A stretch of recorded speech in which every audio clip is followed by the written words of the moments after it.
why do we set goals? Why are goals important? Well, many of us actually set New Year's resolutions. I know I have. I'm sure you've all been there and set those New Year's resolutions where we want to do something differently. Maybe that's getting healthier. Maybe that's losing weight, or maybe that's doing things that we feel that we want to do or we should do.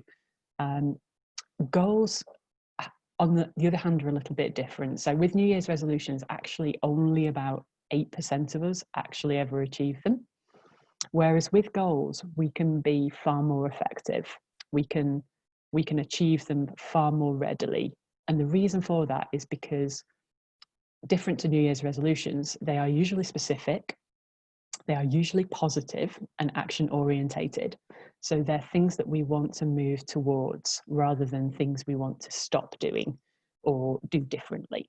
They're usually things that take us towards where we want to be and take us towards that new place, whether that's in our lives or in our business or in some other aspect of our lives and what we do.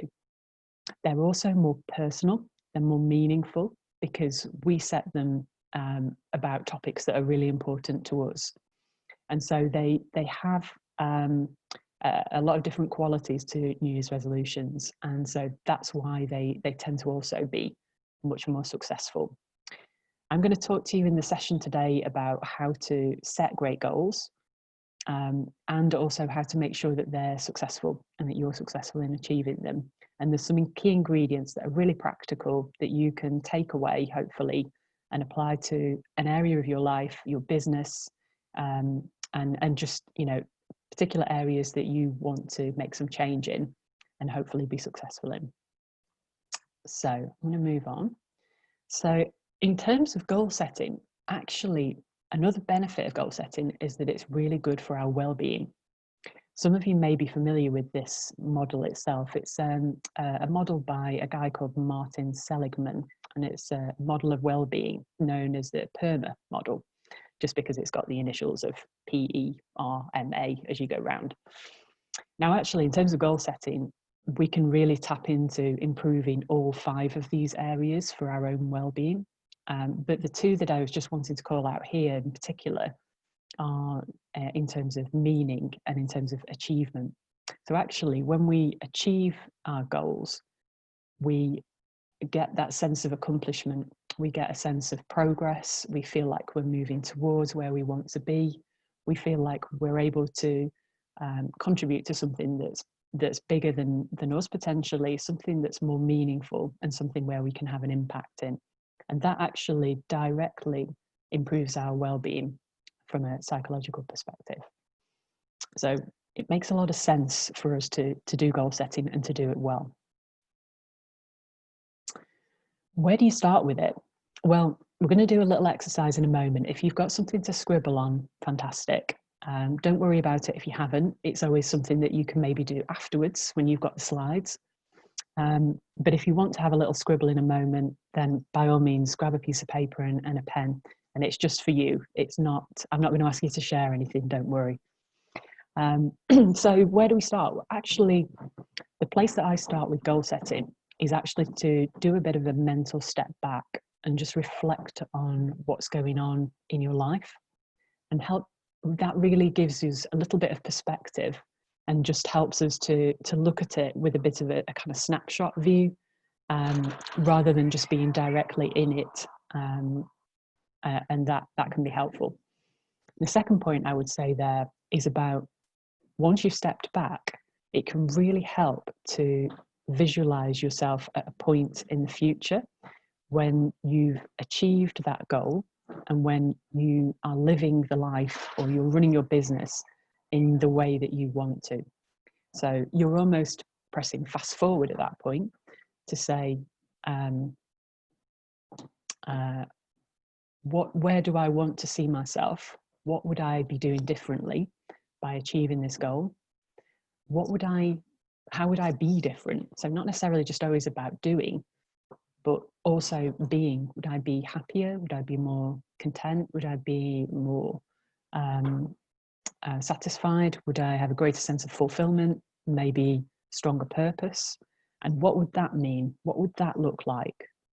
What would I enable in the rest of my life if I achieve this goal? Because whether it's one area or another of your life, we're one person, we're holistic, we don't compartmentalize different pieces. So by making sure that by achieving something in one area of our life, we can actually have a little bit of a halo effect. Just put it outside. So what we can do is we have a kind of positive halo effect. So it has then a ripple effect through the rest of our life.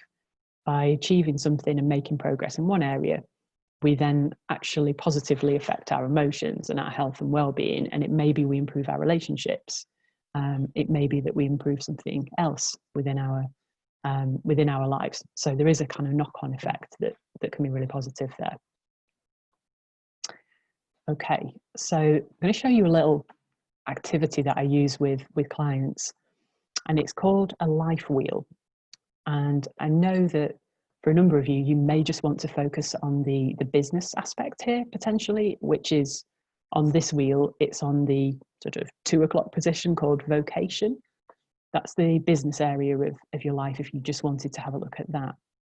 Or actually, if you wanted to have a look at the whole wheel, that would mean that you can get a bit more of a holistic picture of how things are going for you right now and give yourself that little bit of a snapshot view. And as I said, all of these areas are interconnected because they're all part of us. So even if we look at business, for example, what we're doing in our business, how it's going, how we're feeling about it, what we're achieving, what we're able to do, that all has an impact on pretty much every single other area on this wheel as well. So that's why when we do this, and I do this with people individually, we always look at it in the context of the broader picture. So this is an exercise that if you want to do now while we're here on the call, you can do this for yourself just by scribbling down a picture of that wheel. And what I would suggest you do, you can see it in 2 of the segments. We've got a rating scale of between 1 and 10 in each area. You don't necessarily have to draw all of that out. But what we're going to do is with the way that this tool works is we actually apply a score to each of those areas on our wheel, or to the area if you just want to focus on one of them, for example. And the way that we use that scale is that we say 1 is how so it's all about how I feel about this area of my life right now, how I feel about it, how I feel it's going. So 1 is it's not going very well at all.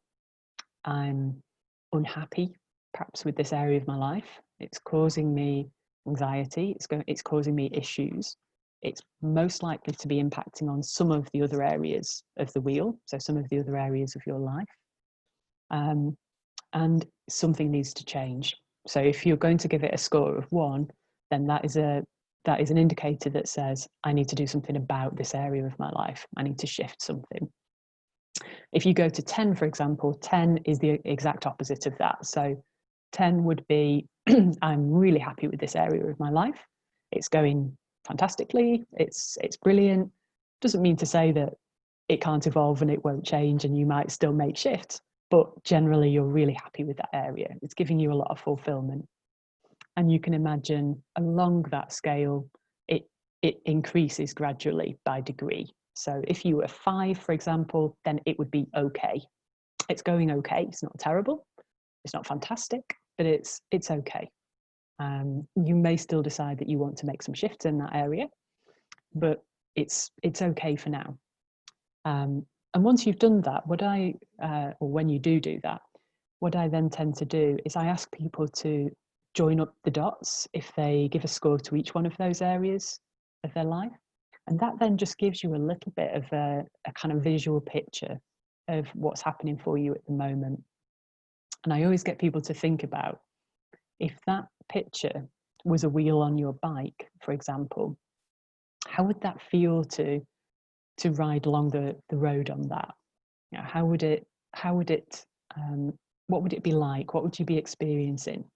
And for most of us, there's little spikes, here and there. Some areas are better than others. I know mine was when I did it, and every time I do it, it's slightly different, but there's never a perfect circle. And there isn't a right or a wrong answer with this kind of exercise. It's simply just a snapshot for you of how you feel about these areas of your life, or your life as a whole at the moment.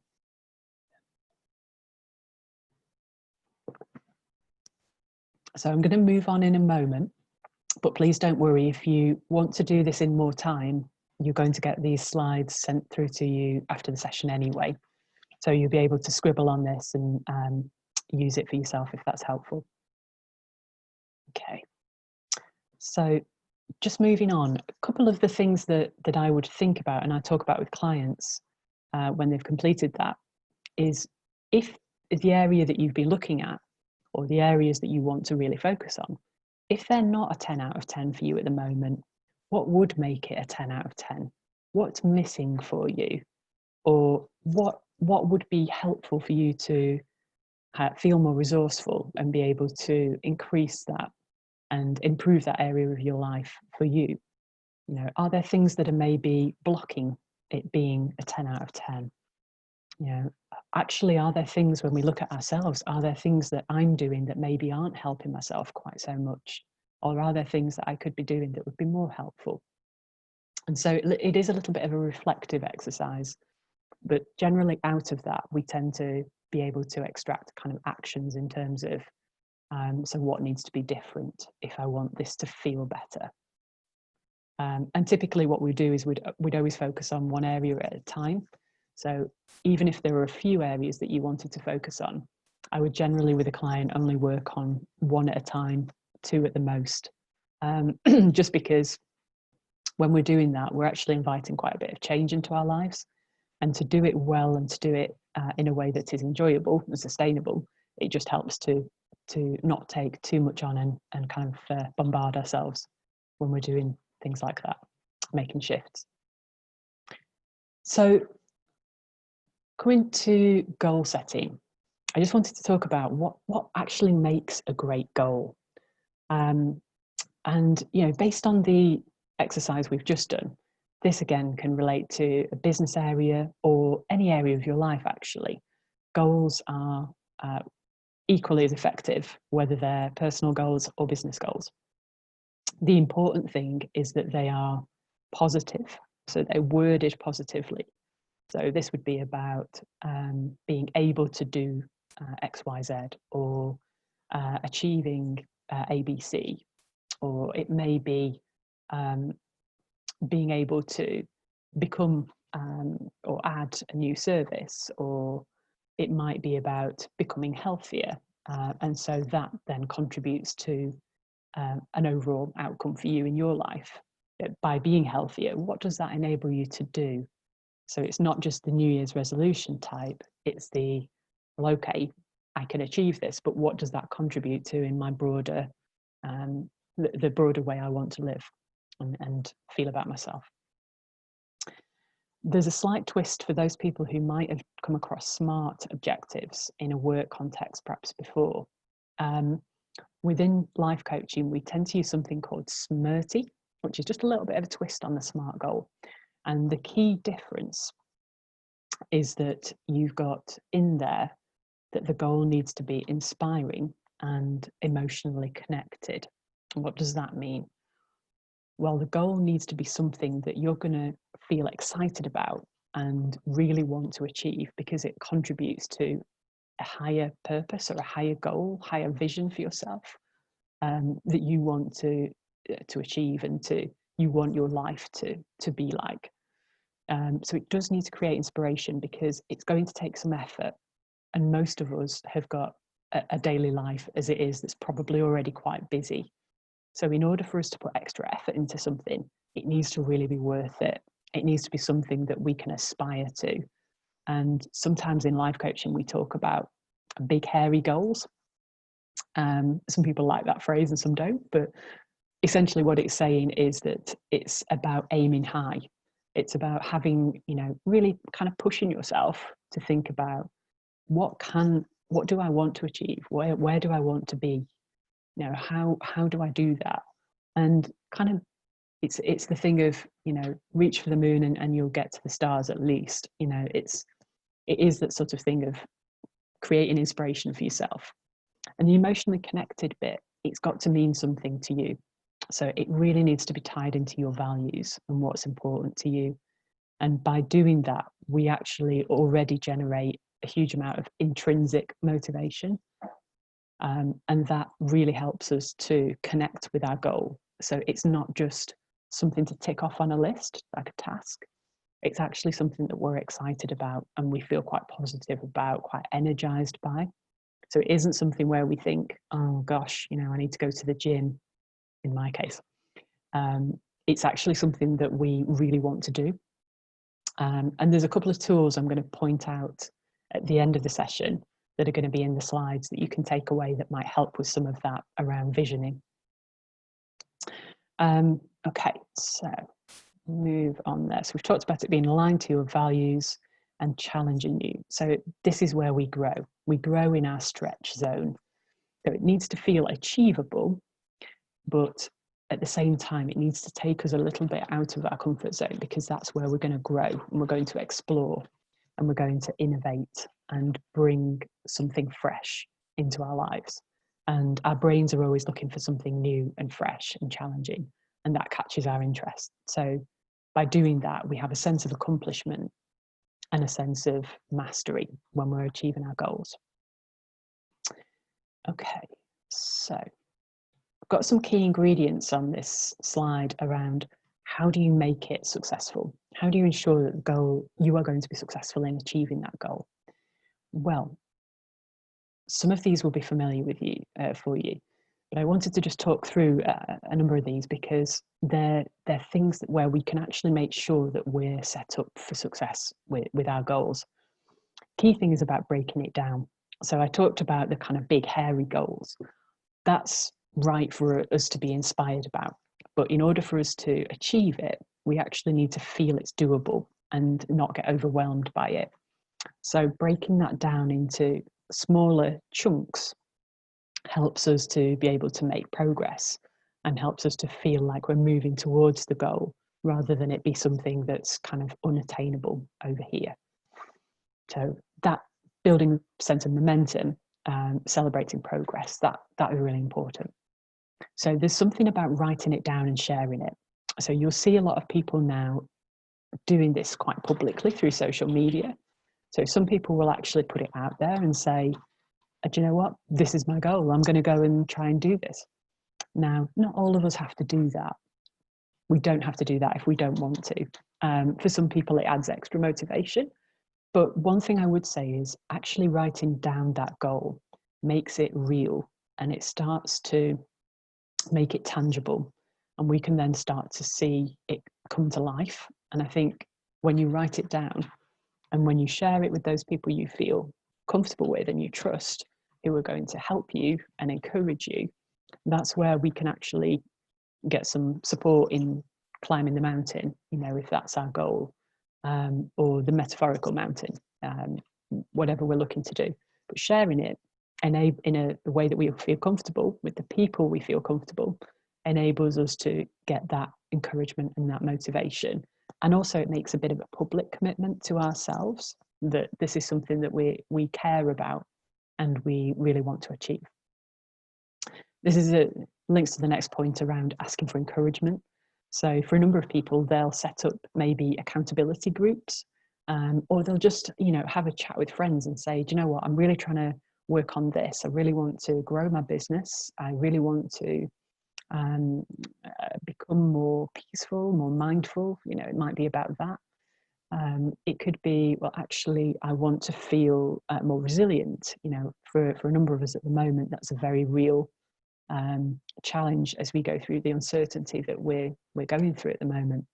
Feeling more resilient and keeping our well-being, both mentally and physically, is incredibly important to us now as people, but especially as business owners when we're navigating the uncertainty and the challenges that we are at the moment.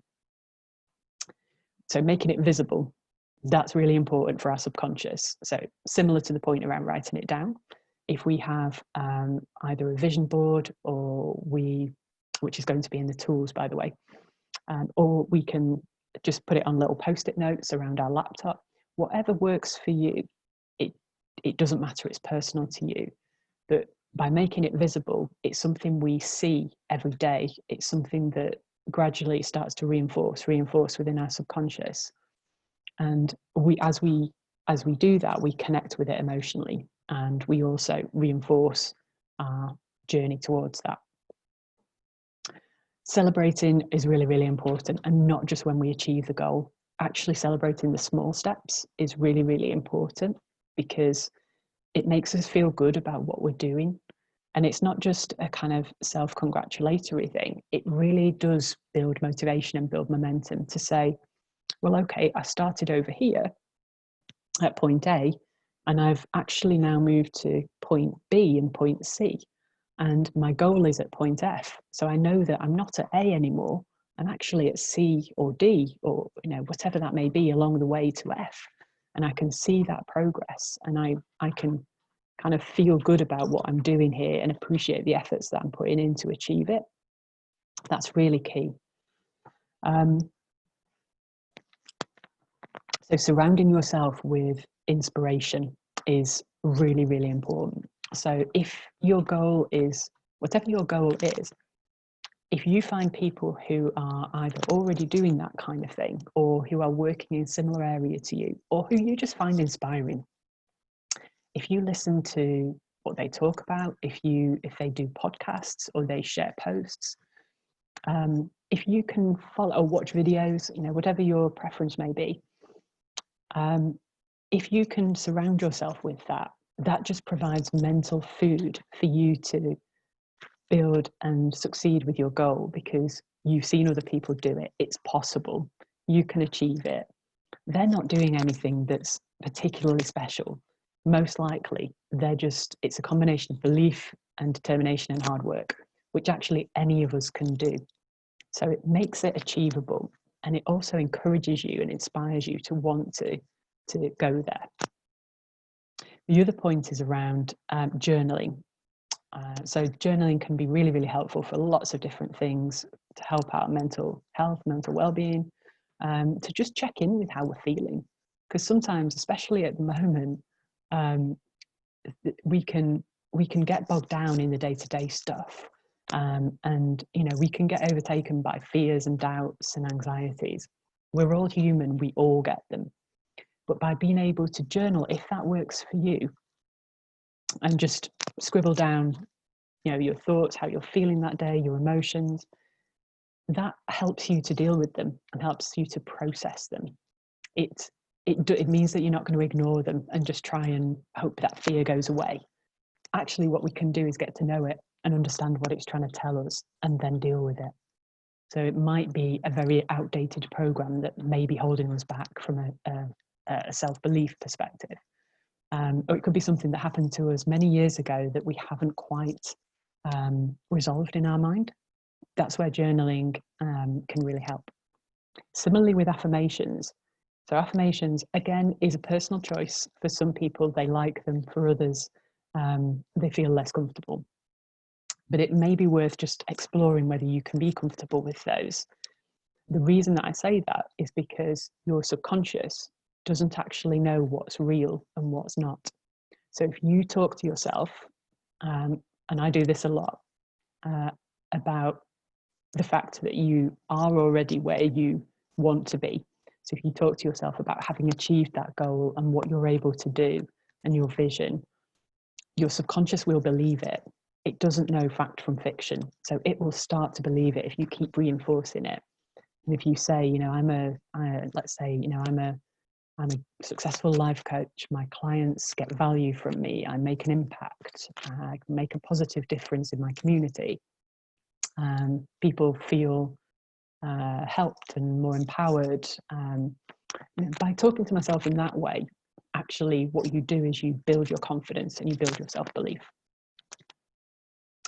Okay, so move on. In terms of thinking about some of the wider support and resources that might be available to you, the picture on this page, on the left-hand side of it are generally the things that you probably already have. So they may be tools in terms of knowledge you already have, and perhaps it's some coaching or a support group that you're part of. Maybe it's a network actually that you're part of and that's available to you, you can draw upon. It could be virtual technology like Zoom that we're using, that's a tool that's already available to us. What could you do with that? Could you use something? Could you do something in your business that now makes use of those resources? We probably already have a business plan of some type, whether that's some business objectives, whether that's some goals scribbled down, whether that's a full plan, doesn't matter, but you will already have some intentions about where you want to be in your business. And that's something you can already build upon and use. Underneath that, actually, what we've all got are a set of unique internal resources that we can draw upon. And they are our skills, our strengths, so those things that energize us, that we are likely to be good at. We've got personal qualities, and that's about, what do people experience from us?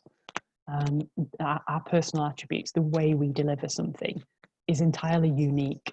So it doesn't matter if we're delivering the same service as somebody else, the way we do it will be different and will be unique to us. The choice of priorities. We have the choice of where we focus our energy and our time. And we always have those choices available to us. Even when it feels like we don't, we do.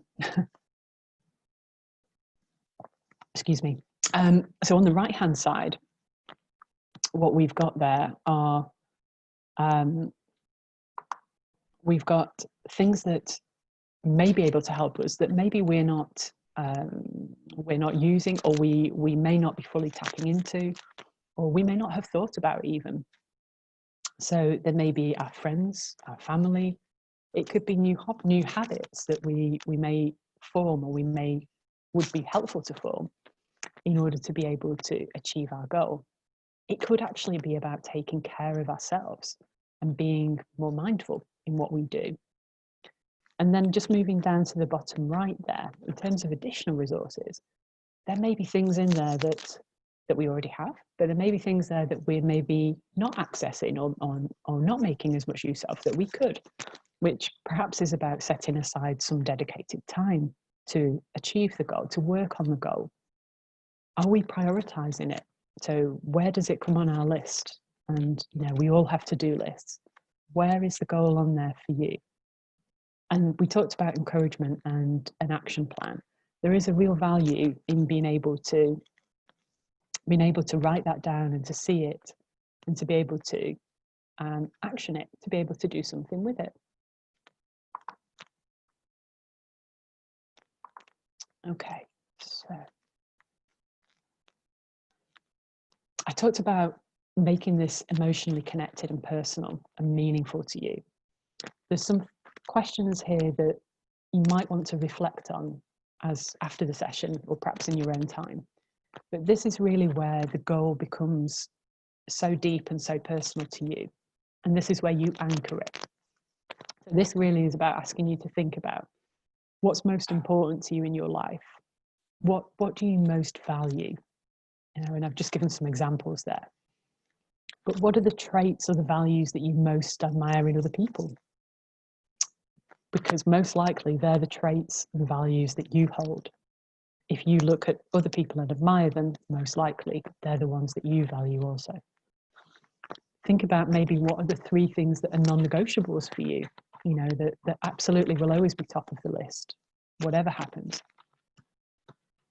And if we start to think about our business, how would we most like people to describe us?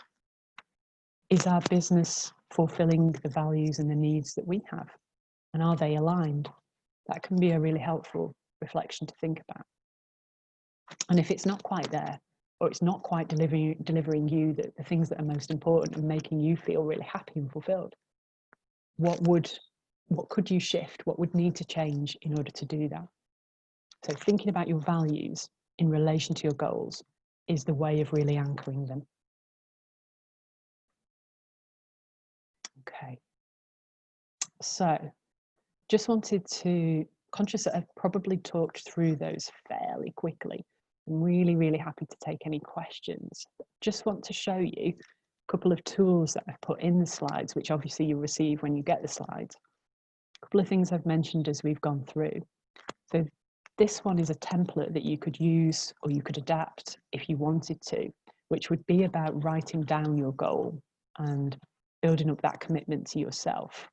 And what I've done in there is just indicate the kind of the areas that are really important. So to think about, by achieving your goal, what outcome does this deliver for you in your life? Why is it important to you? What's your why with this? Also, how are you going to know that you've succeeded with your goal? And how are you going to celebrate that and reward yourself as you go? Yeah. So that's a kind of personal commitment to goal. The next one is an example called a vision board, which some of you may well have or may well have come across before. These are just a couple of illustrations of examples I've found online. But one thing I would say, and I've done a number of these myself, having a vision board can be really, really helpful and really powerful in just putting that goal all the way down into your subconscious and really feeling and communicating to yourself that this is where you want to go to. This is your aim. This is your path. This is where you want to be when you've achieved it. And this is what life is like in 6 months' time or a year's time or whatever that time frame is for you. You know, and having a sort of time frame in mind is helpful. Not to put pressure on ourselves, but to actually give some focus and some clarity. So I know that by, let's say, the end of the year, I want to be in this position.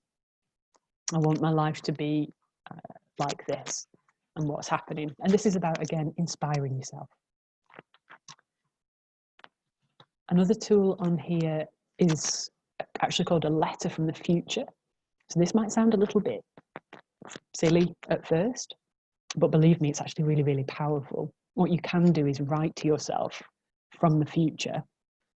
Pick a time. It might be in a year's time. It might be in 5 years' time.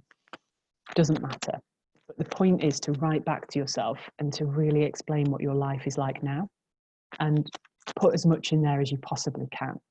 You are projecting yourself into the future and you're writing back now to explain how proud you are of yourself and how much you appreciate all of the hard work and the effort and the dedication that you've put in to achieve this, and to really be descriptive about what's happening at this point in the future. What's your life like? What's happening in there? What are you like? What are you experiencing? Those kind of things really do help to bring it to life. And again, provide that inspiration. So I've also got my contact details in here. So if there's anybody who wants to ask a question who maybe doesn't want to ask it now, more than happy for you to get in touch with me. My contact details are on there, which you'll also get in the slides.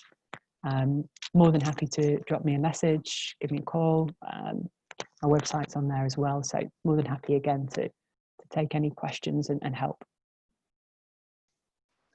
Huge thanks for that, Naomi. I guess I've got a quick question about how can you balance the frequency of your goals? So if you were doing it every week, how do you balance that versus sort of celebrating your successes? If you were celebrating every week, then it's no longer a special sort of thing. So how do you balance that? Yeah, really good question. Thank you for that.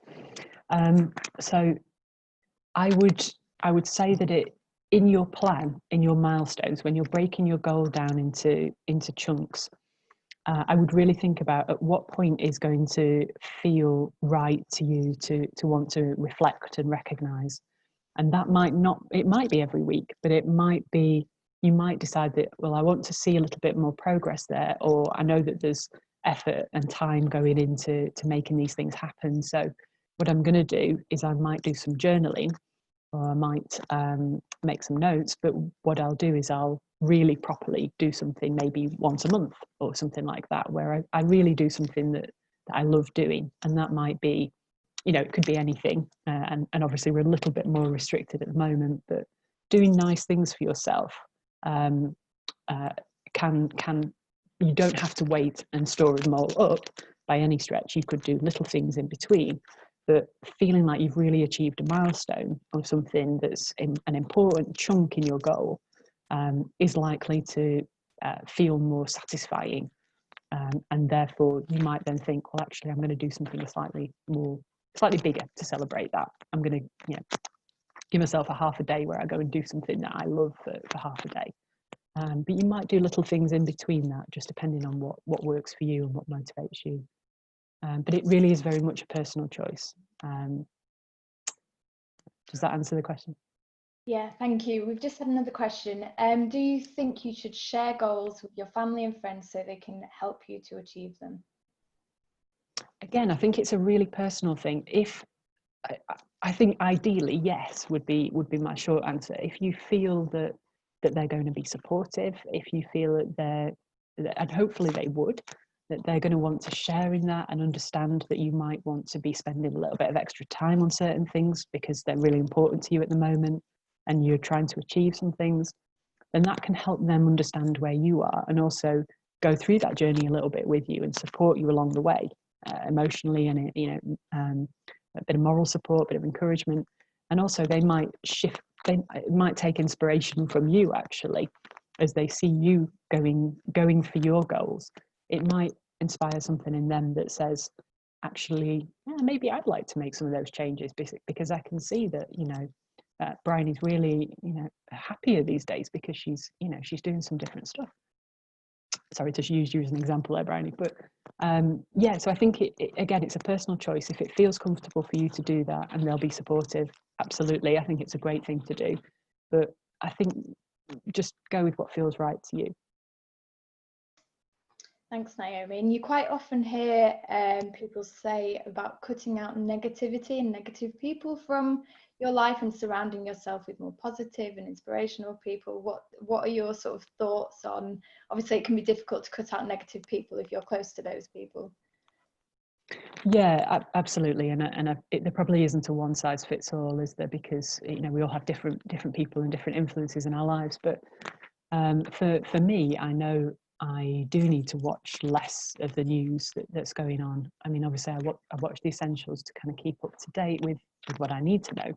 But I find that if I listen too much to the news, I start feeling quite sad and quite anxious, and that doesn't generally help me to be kind of positive and inspiring and helping others and trying to inspire myself. So I know it does have a big impact. I think you can get caught up, especially when there's a lot going on, as there is at the moment in the media. But in our own lives, sometimes we have people who are doubters or people who say, it'll never work. And I think there's an element of just trying to turn the volume down on that. So it may not be possible to take those people out of your lives, but if they're in your Facebook feed, for example, you can mute them for 30 days within the Facebook app, and you can in real life you can actually just have a little bit less contact with those people if that's what you find. And that's we're all entitled to do that. We all deserve to be able to go after the things that we want to try and achieve, and if we're helping other people and by helping ourselves we're going to help other people, then I think for us, why wouldn't we give ourselves the best possible chance to be inspired and to go after the things that we want to do and to improve.